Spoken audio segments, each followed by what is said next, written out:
muchas gracias.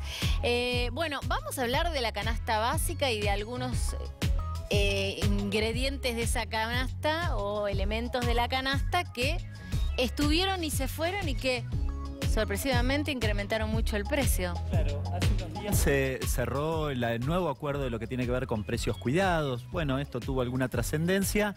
Lo que nosotros hicimos fue un poco analizar qué había pasado con los precios de algunos productos, como vos bien decías, sobre todo de aquellos que en un momento habían estado dentro del programa Precios Cuidados y que luego salieron del programa. Sí. Y también analizamos algunos que habían estado, que estaban dentro del programa, que salieron y que volvieron a entrar. Y nos encontramos con un dato llamativo. La primera cuestión es de esperar de todas formas o imaginarse que aquellos productos que mientras estaban dentro del programa aumentaron a lo largo del año entre 10 y 15%, mientras que en el momento que salieron del programa aumentaron prácticamente el 100%.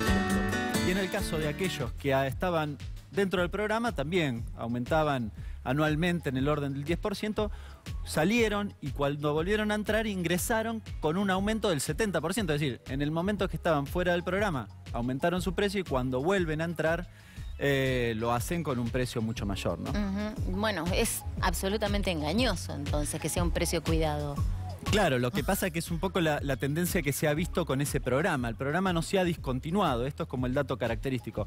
Uno no puede decir que el programa no existe, pero ha tomado otras características. El programa Precios Cuidados era un programa que apuntaba a ser precio de referencia. ¿Qué significa esto? Bueno, si yo tengo, por ejemplo, la gaseosa más consumida en el mercado a un determinado precio, el resto de las gaseosas que tienen una parte marginal, si se quiere, del mercado, no pueden tener un precio muy lejano porque si no, no venden nada, básicamente. Ahora, cuando yo saco esa gaseosa del programa, deja de ser un precio de referencia, porque las demás hacen lo que quieren y esa misma hace lo que quiere. De hecho, el primer ejemplo de los productos que salieron del programa, y me refiero a la gaseosa cola más conocida, sí. Cuando salió en mayo del 2016, valía 21,32. Sí. Había aumentado de 17,40 en julio de 2015 a 21,32, recién mencionaba, un aumento del 23%. Y cuando salió del programa hasta hoy, aumentó a 43,12. Es decir, de 21,32 a mediados del año pasado a 43,12 en este año. Es más del 100%. Claro. De hecho, es el 102%. Cuando la inflación en ese periodo es más o menos del 25, 27, no supera el 30% ni siquiera para los alimentos. Con lo cual, claramente la posibilidad de haber salido del programa le dio a esa empresa las herramientas para aumentar el precio de manera indiscriminada. Y digamos, y en esta instancia, ¿podemos decir que el programa sirve o no sirve? Es un programa bastante limitado hoy lo que tenemos. Continúa teniendo algún tipo de significación en la góndola porque los productos siguen existiendo en la góndola, pero de nuevo, aquellos productos que habitualmente uno consume, uno cuando va a comprar quiere comprar lo que uno consume, no lo que, digamos, está más barato. Esta es una diferencia importante. Recién hablaba justamente del precio de referencia. Hace alusión justamente a esta cuestión. No es una canasta de precios baratos. Precios Cuidados nunca fue una canasta de precios baratos. Entonces no tiene por objeto cambiar tu consumo. Tiene por objeto que los precios no aumenten. Entonces, visto desde ese punto de vista, el programa no cumple justamente ese requisito. Ahora, no es menos cierto que los programas o los productos que están aún dentro del programa han aumentado relativamente poco. Entre el último acuerdo y el aumento promedio es de algo más del 3%, con lo cual, si uno lo compara con el resto de los productos en cuanto han aumentado, claramente sigue siendo beneficioso. O sea que la utilidad es contener ciertos precios y también, como decías vos, que sirvan de referencia para competidores. Exactamente. El gobierno ha incorporado un concepto adicional que es la posibilidad de que las pymes puedan colocar sus productos en la góndola del supermercado, que es una cosa que realmente parece interesante. Lo que pasa es que no es lo que está sucediendo. Nosotros hicimos un relevamiento además en los mismos supermercados y lo que encontramos es que solo el 11% de los productos están en góndolas señalizados como corresponde. Lo hicimos recientemente. Uno puede tal vez esperar un poquitito más, pero en general no hay un cumplimiento demasiado preciso y lo que nos llamó la atención es que los productos que están son los productos de las grandes marcas.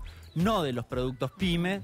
¿Qué puede ser atractivo para un producto PYME estar en el programa Precios Cuidados? Bueno, la marca Precios Cuidados había o se ha ganado de alguna manera algún prestigio. Entonces hay gente que va a buscar esos productos y eso puede beneficiar justamente al producto de una PYME que de otra forma no podría venderlo, ¿no? Trajiste algunos gráficos comparativos donde podemos ver cómo se comportaron esos precios de los productos que salieron y volvieron a ingresar, ¿no? Exactamente. Allí tenemos las placas. Bueno, ahí como podrán ver, fíjate por ejemplo el segundo caso, los pañales que figuran allí, en realidad en este acuerdo se vende por 22 unidades a 87,54. Pero antes de salir del programa, estos pañales estaban en el programa Precios Cuidados hasta mayo del 2016 y valían por 56 unidades 124,60. Si les hago el cálculo rápidamente, la diferencia, si uno multiplica por la misma cantidad de unidades, es 66%. Es decir, cuando salieron, valían 124, volvieron la mitad de la cantidad o un poco menos a 87, aumentó un 60% en el ingreso. Fíjate el caso del puré de tomate. Sí. Aún más el aumento. Este es el mismo producto, valía 7,25 antes de salir del programa, lo llevaron a 13,25. El 85% prácticamente de aumento. Esto es lo que ha pasado con los productos que estaban dentro de Precios Cuidados, salieron, aumentaron el precio y cuando vuelven uno dice, una buena noticia. Claro, es una buena noticia que vuelvan al programa. El problema es que vuelven no con el precio anterior ni con el precio si hubiesen estado dentro del programa. Claro, el 86% de aumento. Ahora, si hubiesen estado dentro del programa, lo más probable es que se hubiesen o que hubiesen aumentado su precio en alrededor del 10 o 12, 15% a lo sumo, ¿no? Y en estos momentos, ¿cómo estamos? ¿Estamos más contenidos con los precios? Digo, porque estamos en un momento preelectoral que muchas veces marca, ¿no? Cómo vienen los precios. Lo que uno ha visto en los últimos 2 meses, diría julio y agosto, es el impacto de la devaluación que hubo justamente en esos meses, de la variación del tipo de cambio, que lamentablemente se vio reflejada en el precio. Los guarismos tanto de julio como de agosto están en el 1,5% en ambos casos, un poquito más en julio, un poquito menos en agosto, pero de todas formas son muy elevados, son parecidos a mediados de 2015, es decir, están por encima de lo que el gobierno había dicho que más o menos iba a estar la inflación en estos meses. Es probable que en los próximos meses tengamos alguna medición de inflación algo menor. Y lo que uno espera es que después de las elecciones, en octubre o en noviembre, con el aumento de las tarifas que ya está previsto, nuevamente tengamos un aumento de precios. El problema que estamos viviendo hoy en estos datos que yo mencionaba, quizás uno dice 1,5, tal vez no es tanto, el problema que en general está relacionado con los productos de consumo masivo, básicamente los alimentos, esto que mencionábamos.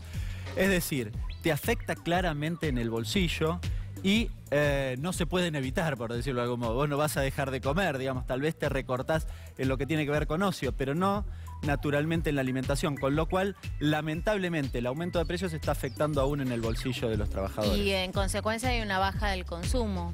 Bueno, eso es lo que se ve, ¿no? El gobierno ha planteado en más de una oportunidad que hay cierta recuperación del salario real. En términos concretos, es muy poquita esa recuperación, es más, en los ingresos reales, me refiero a aquellos trabajadores no registrados, probablemente haya habido una pérdida de poder adquisitivo en estos meses, pero lo que se ve es que a pesar de ese indicador, el consumo no reactiva. Y esto es porque, evidentemente, la inflación, digamos, en los productos de consumo masivo, en los productos que consumen las mayorías populares, aquellos que tienen, digamos, la clase media y la clase baja en la Argentina, bueno, han aumentado más que el promedio. Por lo tanto, se ven más afectados y son los que finalmente reactivan el consumo, ¿no? Perfecto, Hernán, gracias. Un gusto, un por placer. esta visita. Bueno, hablamos del bolsillo. Todos los sábados tenemos que hablar este tema. Muchas gracias.